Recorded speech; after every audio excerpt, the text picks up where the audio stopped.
Donc, l'étape suivante, donc, nous allons gérer ici la partie TO, nous avons géré les DTO, la transformation et les exceptions aussi. Euh, L'étape suivante maintenant, c'est de gérer les services. Okay? Maintenant, il y a deux options, soit on crée les interfaces, on les implémente, ou bien on crée directement les classes. Voilà. Donc, ok, donc là, on y va.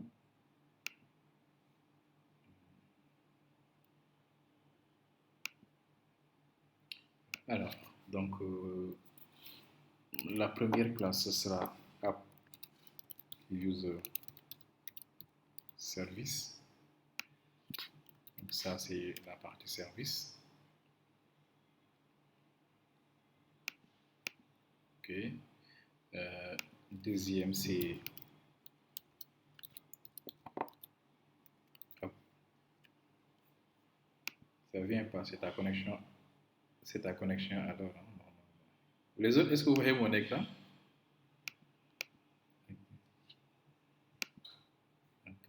Est-ce que tu ne vas pas actualiser dans ce cas ton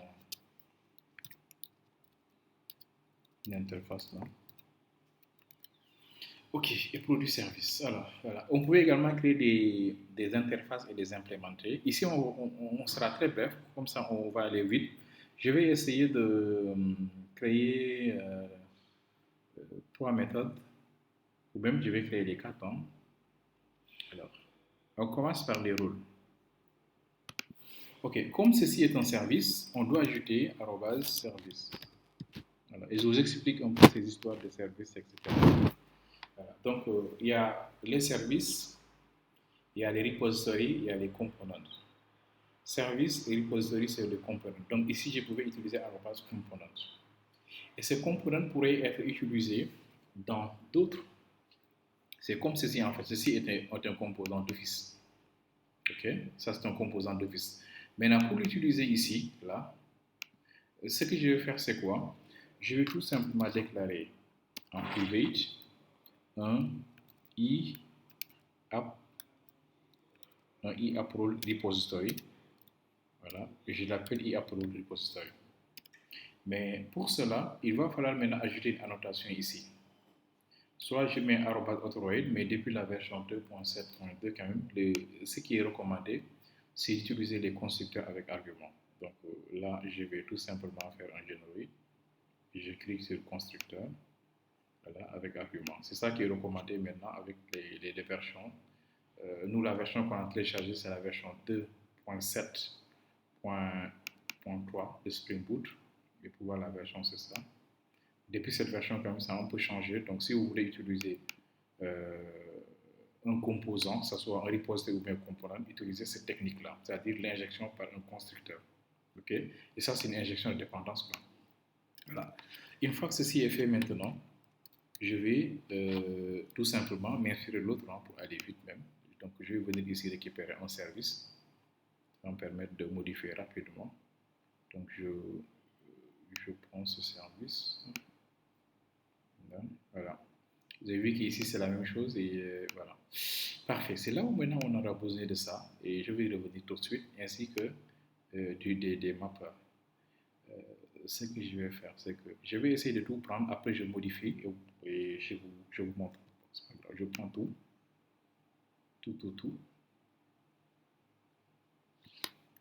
et je vais tout simplement adapter. Voilà. Ok, déjà ici j'aurai besoin de son mapper. Là. Donc, private, app role.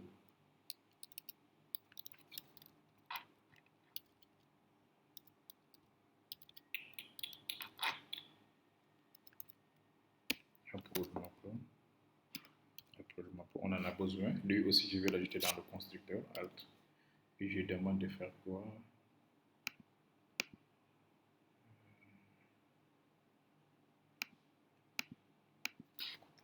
Normalement, il devait me proposer d'ajouter dans le constructeur. Voilà, add to constructeur.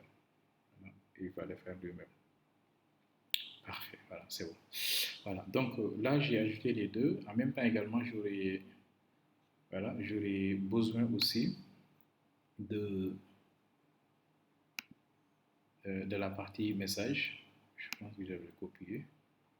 Donc, Donc ça, c'est à supprimer maintenant, j'en ai plus besoin. Voilà. J'ai besoin de ça ici. Même chose. Je vais dire quoi quand je entre message. Ok. Entrée. Non. Entrée.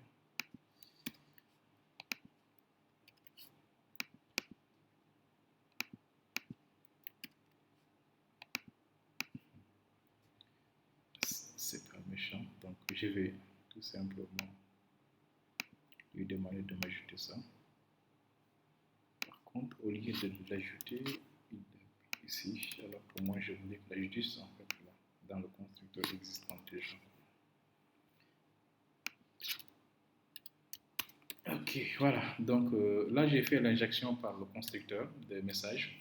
Maintenant, ceci veut dire quoi? C'est le dernier que je viens d'ajouter, celui-là.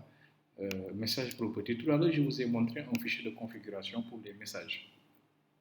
Bon, après ça, on va y revenir aussi, la partie caching là.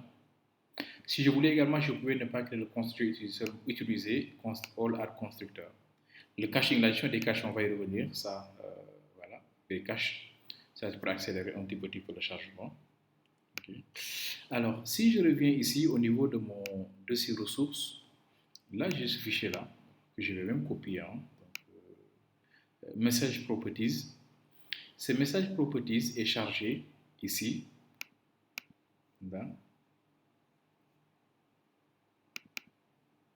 grâce au contexte. Vous avez vu, c'est écrit Org Spring Boot. Donc, au démarrage, il va scanner l'application, puis il va charger ces fichiers-là. Dès qu'il y a l'extension .properties, il sait que ce contenu doit directement être stocké là. Donc, on va créer ce fichier-là. Donc, je vais aller peut-être le récupérer même. À partir d'ici,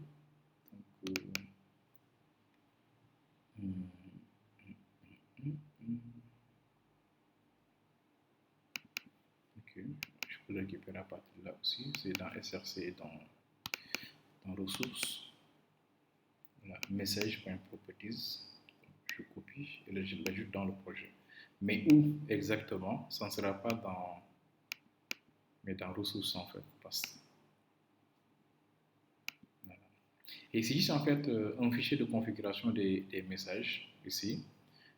Ici, un exemple, comme nous aurons des utilisateurs, je vais l'appeler tout simplement ici role not found ou bien role exists ou bien role error delete. Là également, même chose, ça sera user not found, user aussi. Je vais faire la même chose également pour les produits.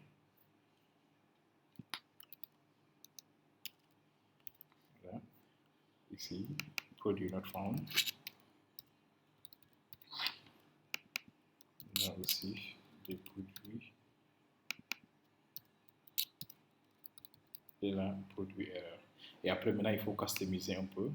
Ici, request role. Not found veut dire quoi?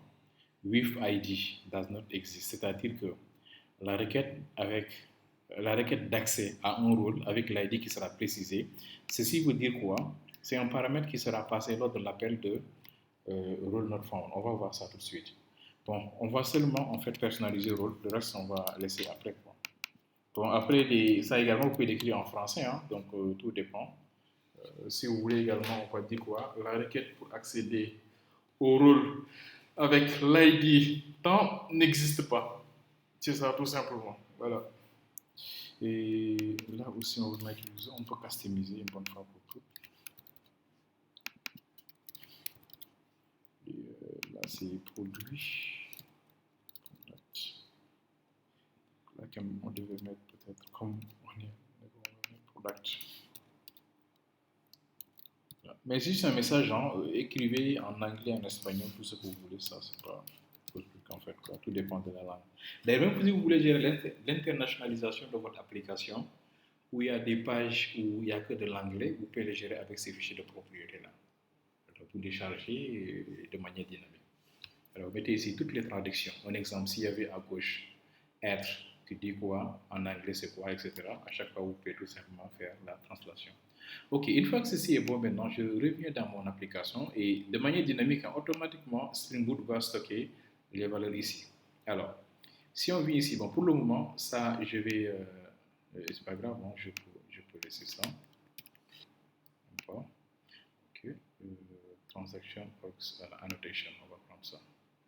Alors, il y a deux méthodes maintenant. Là, nous sommes dans Approve. Je récupère ça parce que j'en aurai besoin. J'utilise tout le temps. Voilà. Donc ici, voici ce dont je vous parlais. Bon, ça c'est dans le cas où on veut faire la pagination. En exemple, si nous avons beaucoup de rôles et nous voulons gérer la pagination, on peut faire ça. Mais ça, je pense qu'on va l'utiliser au niveau des produits, cette partie-là. Okay? Pour la partie pageable. Donc là, je pense que tout ce qu'on va faire, on va seulement lui dire quoi. Nous voulons retourner ici, hein, ça, et dans ce cas, on n'a pas besoin de ça. La pagination, après, on va le gérer pour les produits. Et on importe aussi Approl. Approl, en fait, c'est un DTO. OK. Donc, et là, je vais dire quoi ici? Approl repository.find all. Puis, on va faire un mapping. De quoi? De Approl mapper.toApprol. Alors,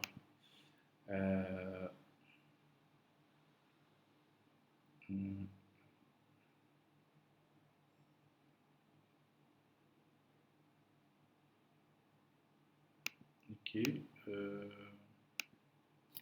Pourquoi il me signale ça? Rename référence. Alors.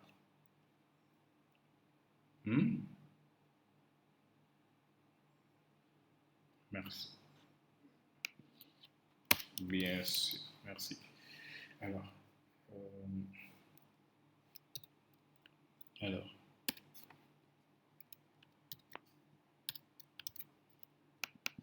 Parfait. N'empêche. Pour cette partie, on fait un mappage. Approl mapper, on va transformer ça à une liste de Approl. Attendez, je vais m'inspirer de l'autre. Je n'avais pas utilisé au niveau du département, je n'avais pas utilisé de liste. Ok. Bien, la liste, pourtant, c'est un map, mais quand même, j'ai utilisé un stream pour cette partie-là. Et je l'ai collectionné également sous forme de paragraphe. Donc, comme c'est une liste, je vais utiliser ce format-là. Parce que c'est pas une. Je ne vais pas utiliser une pagination. Quoi. Ok, alors, donc, si je viens là.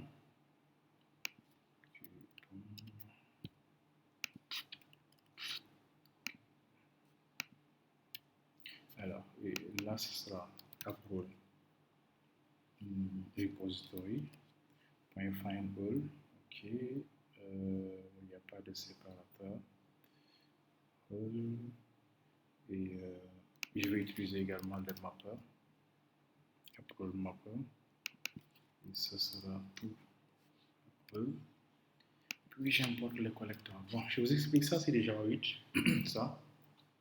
En fait, ça, c'est ce qu'on appelle tout simplement l'API stream de Java. En fait, si vous récupérez les données et vous voulez les transformer en une liste en Java 8, hein, on utilise ce qu'on appelle la méthode de collect.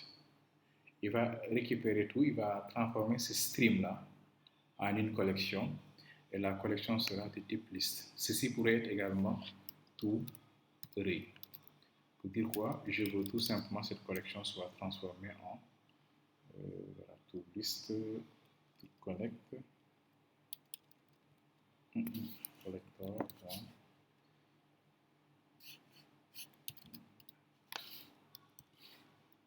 Voilà. Il y a tout list qui retourne une collection. Tout map, Ça, c'est déjà le truc. Group by, join, max. Ça, c'est pour les reduce. Bon, c'est du Java 8, hein, c'est également utilisé en Java 11 et en Java 17.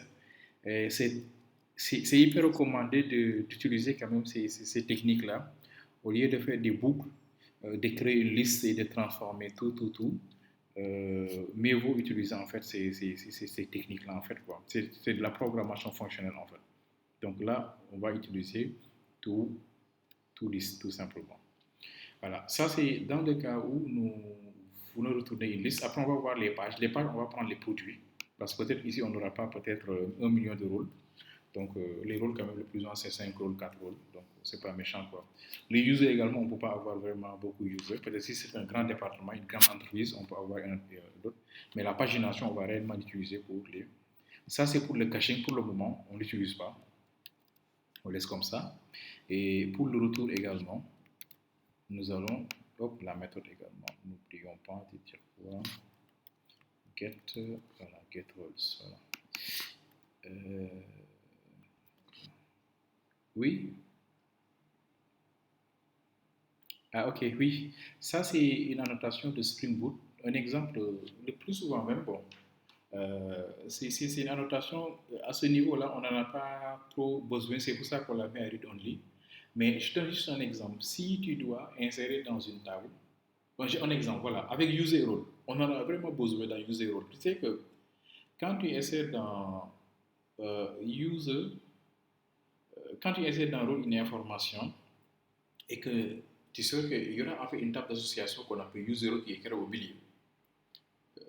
Si on a user role, si c'est many to many quoi, si tu utilises la notation arrobas transactionnelle, dès que tu insères dans user, comme on a fait au mapit by ici, attends, je te montre au niveau de l'entité,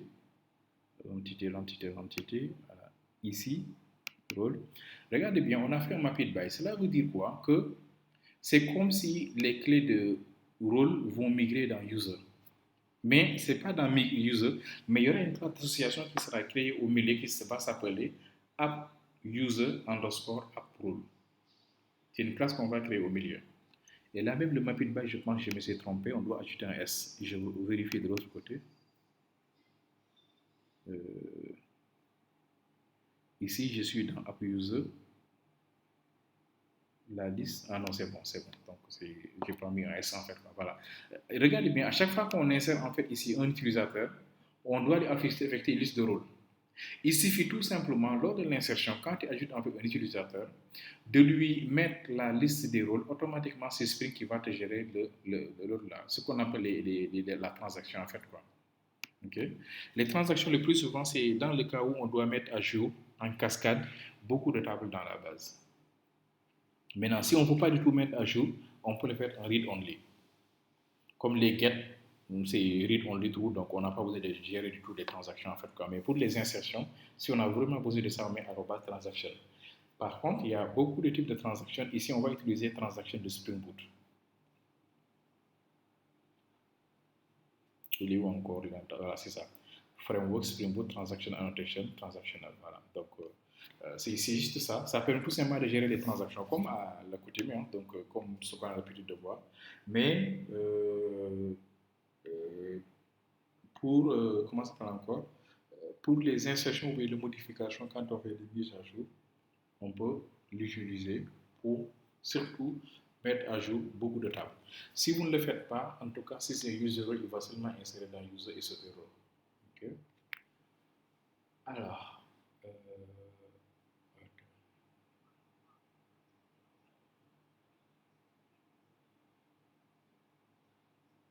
des fois,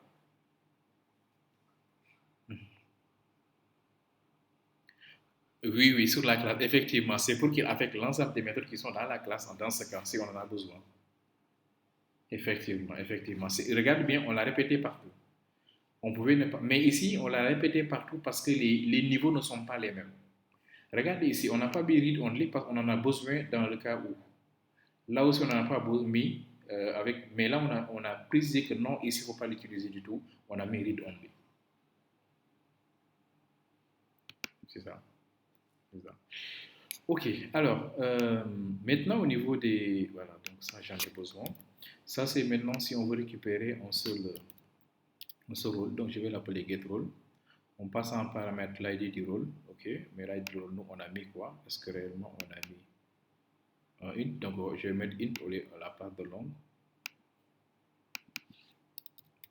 OK, alors, une fois que c'est fait, ici, nous devons récupérer un rôle à partir de son ID, find by ID, à partir d'ici. Mais si on récupère, ça sera une entité, il faut qu'on le transforme maintenant en un DTO. Donc ici, je vais dire quoi ici? App-role, repository.findById. Mais après, on va faire le mapping, quoi, en fait, quoi. Voilà, voici notre fameuse exception anti-not-found. Quand on fait un get, il est possible de ne rien trouver. Si on ne trouve rien du tout, c'est cette exception qui sera retournée pour dire quoi on n'a pas trouvé. Et ça, nous, on l'a géré dans exception. Donc, on fait appel à ça. Local également, on l'importe avec... ça marche. Maintenant, une fois qu'on récupère l'objet, si ça marche, on va dire quoi? On va faire le mapping. Donc, ici, on aura besoin quoi? App-role mapper. Point. Et là, ce sera pour app-role. Voilà, c'est tout. Donc, on mappe le résultat qu'on aura trouvé. Si on trouve, si on ne trouve pas, c'est là où vraiment c'est intéressant, vraiment Java 8. Qu'est-ce qu'il va faire? Il va seulement dire or else. Avant, ce qu'on faisait, c'était un try catch ou bien dire quoi? If le résultat est égal à nul. Ça, on peut faire avec Java standard en disant que ceci, déjà, ça récupère dans un app-role. Puis on dit quoi? If c'est égal à nul, on fait. Alors que là, on dit quoi? Or else. On cherche. Si on trouve, on retourne. Sinon, on va tout simplement faire un quoi? New exception. Voilà, notre entity, notre form exception. On lui passe les paramètres. Les paramètres, c'est quoi? L'entity not found exception, on l'avait utilisé dans les trucs, mais ici encore, on va l'utiliser là, ici. Qu'est-ce qu'on va lui dire? On lui demande d'aller au niveau du fichier de propriété. Comme ce sont les rôles, tu lui dis quoi? Rôle not found. Et quand j'écris ici rôle not found, cela veut dire quoi? Au niveau du fichier de propriété qu'on avait défini ici, tu m'affiches ce message-là. Rôle not found, je dis quoi? Request role with ID. Ah, regardez là où c'est intéressant. With ID, quel ID? C'est cet ID-là. Donc, l'ID qui est là sera mis à l'intérieur du message. Donc, c'est quel ID? C'est cet ID-là. Quel ID encore? C'est l'ID que la personne va envoyer pour récupérer un objet. Avec ça, on a très bien géré non seulement les exceptions au cas où, et ce sera très clair. Et si c'était même en fait une application Spring Boot mobile, on va réellement lui dire quoi? Le rôle avec l'ID 1990 n'existe pas. C'est génial. Voilà. C'est ça vraiment la gestion des exceptions. Et vous aurez un code très propre, hyper propre et compréhensible. Okay? Au-delà de tout ça, après je vais vous montrer en fait ASCII Doctor. Est-ce que quelqu'un ici a une fois entendu parler de ça ou bien il a une fois utilisé ASCII Doctor? Non. Il y en a? D'accord. Alors, ASCII Doctor, c'est ça. Je vous montre réellement c'est quoi ASCII Doctor, ce que ça permet de faire.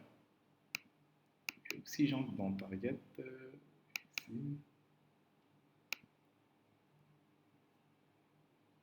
ici, test, non, c'est pas des tests.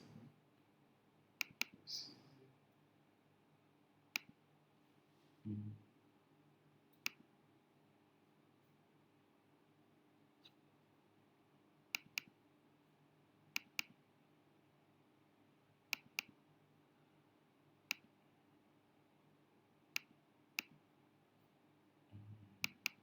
J'ai supprimé le truc qui a été généré. Hein. Mais c'est pas grave, on va l'intégrer, on va générer nous-mêmes. En fait, c'est un outil qui permet de générer le diagramme de classe de conception de cette application-là. C'est-à-dire, nous, tout ce qu'on est en train de faire, il va nous créer un joli diagramme où il va dire quoi? Les DTO dépendent des entités grâce au mapper.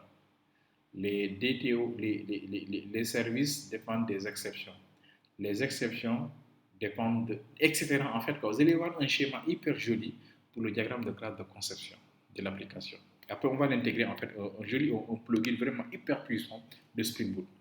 Ok, donc on termine rapidement ça. Ça reste seulement deux, trois méthodes à compléter. Alors, donc ici, ça c'est pour la partie création, voilà. Donc là, c'est pour l'insertion. Et là, si vous voyez ici, les transactions, on l'a laissé, on n'a pas mis read only, c'est dans le cas où on a des transactions à gérer. OK, et là, on dit quoi? On a besoin de upload. Alors, et là, maintenant, c'est upload repository. On va créer, on va faire un find by. Mais ça, on n'a pas besoin de ça parce qu'on n'a pas une clé étrangère. Ça, c'est dans le cas où, tout simplement, il y a en fait un exemple. Si vous devez insérer dans produit, vous savez qu'avant d'insérer dans produit, il faut d'abord insérer, et plutôt, il faut d'abord récupérer l'utilisateur de la base de données. Parce que quand vous créez une interface graphique, vous essayez d'insérer, c'est un exemple. Je vais prendre l'exemple des produits et des catégories. Vous savez qu'avant d'insérer un produit, il faut déjà récupérer la catégorie correspond plutôt de la base de données. Une fois que la catégorie est récupérée, vous allez essayer d'insérer dans la table produit en mettant comme clé étrangère catégorie. C'est dans ce cas on a besoin de ceci. Mais ici, on n'a pas besoin de ça. Pourquoi? Parce que rôle n'a pas de clé étrangère. On va directement insérer les données. Mais bien sûr, ne vous inquiétez pas, il y a des contrôles qui seront faits direct. OK? Alors, pour ça, ici, déjà, ce sera directement upload repository pour l'insertion. On va faire appel à la méthode save. Mais avant d'insérer, on a récupéré ici un objet de type upload. Il faut le transformer en upload entity. OK? Donc ici, ce sera upload. Upload tout simplement. Mais ce sera le mapper qu'on va utiliser ici, upload mapper. From upload. C'est-à-dire, à partir de upload, on va créer une entité et cette entité maintenant sera insérée. Une fois que c'est inséré, même chose, on va encore dire quoi? Tout, déjà, upload mapper. Et là, on va dire quoi? Tout upload. Donc, c'est simple. Ce qui est dans la parenthèse permet d'insérer. Mais qu'est-ce qu'on insère? On insère toujours en fait une entité. Mais comme nous, on a sécurisé les données, c'est-à-dire on a fait la validation des données, il faut en fait à ce niveau-là dire quoi? Non, nous ne voulons pas qu'on manipule directement les entités, il faut manipuler les DTO. Et à partir des DTO maintenant, on va dire quoi? From, on va transformer maintenant les DTO en entités et on insère. Et si on insère, on va encore retourner un objet. Cet objet sera encore transformé en un objet type DTO. Donc c'est ça en fait quoi. Donc c'est des va-et-vient. Même chose ici, pour le moment, les caches, on va les éliminer. Pour le moment, toujours, c'est upload. Update aussi, upload. On lui dit qu'on va te passer en paramètre ça. Là aussi, c'est upload et upload. Donc, vous passez en paramètre l'ID de upload, plus l'objet upload, et on va faire la modification. Même chose, ici, on va dire quoi? On va essayer d'abord de récupérer si l'upload existe dans la base de données. Donc, ça sera upload repository. Find by ID. Si ça existe, ok, qu'est-ce qu'on va dire? On va ajouter. Voilà. Peut-être que cet objet-là, lorsqu'on l'a envoyé, il n'y avait pas d'ID. Donc on met l'ID, puis on utilise le mapper. Donc upload mapper, toujours to upload. Puis on dit quoi? Le repository. On va maintenant faire la mise à jour. Upload repository.save. Même principe que tout à l'heure. Upload mapper. Et ce sera upload et upload. Voilà. Donc, on reçoit le DTO, on transforme en entité, on fait la modification dans la base. Ce résultat sera encore transformé en DTO puis retourné. En cas de problème, même chose, on va dire quoi? Le rôle n'a pas été trouvé. Le rôle, quel rôle? Rôle avec l'ID n'a pas été trouvé et ça, on l'a envoyé tel temps. Ok, donc on a géré l'ajout, modification, la liste. On va maintenant gérer rapidement la suppression de ça. Donc, delete upload. Même chose, on reçoit un paramètre tout simplement l'entier. Une fois que c'est récupéré, on va directement essayer de faire la suppression. En cas de problème, on retourne ceci avec le message toujours en lui disant quoi? rôle, il y a un problème avec l'insertion erreur deleted avec son ID et le statut également, on l'importe. C'est tout. Donc là, on vient de gérer. Vous avez vu que le code, quand même, c'est assez truc, mais c'est un code hyper puissant qui respecte vraiment pas mal de conventions et de best practices. Et on peut demander en fait à son analyste de nous faire analyse de ça parce que ça peut être intéressant. Son analyste également est content. Il dit qu'il n'y a rien à signaler dans ce code source-là. Donc c'est bon. Alors que c'est un code très verbeux, plutôt oui, verbeux parce qu'il y a beaucoup de choses qu'on a écrites, mais son analyste n'a rien détecté de redondant ou bien des choses inutiles en fait dans ce code-là. Ok, alors, une fois que ceci est fait, toujours on est dans best practice parce qu'on fait appel à son art pour qu'il nous fasse le scan de code. Il a scanné, il a dit que tout est ok. On va maintenant passer à la dernière étape, c'est-à-dire les contrôleurs pour pouvoir maintenant faire les tests. Mais toujours, je vais peut-être arrêter la vidéo, sinon on risque d'avoir des vidéos trop longues. Voilà. Donc, j'arrête la vidéo, hein, comme ça on va démarrer une nouvelle vidéo pour pouvoir faire maintenant les tests après.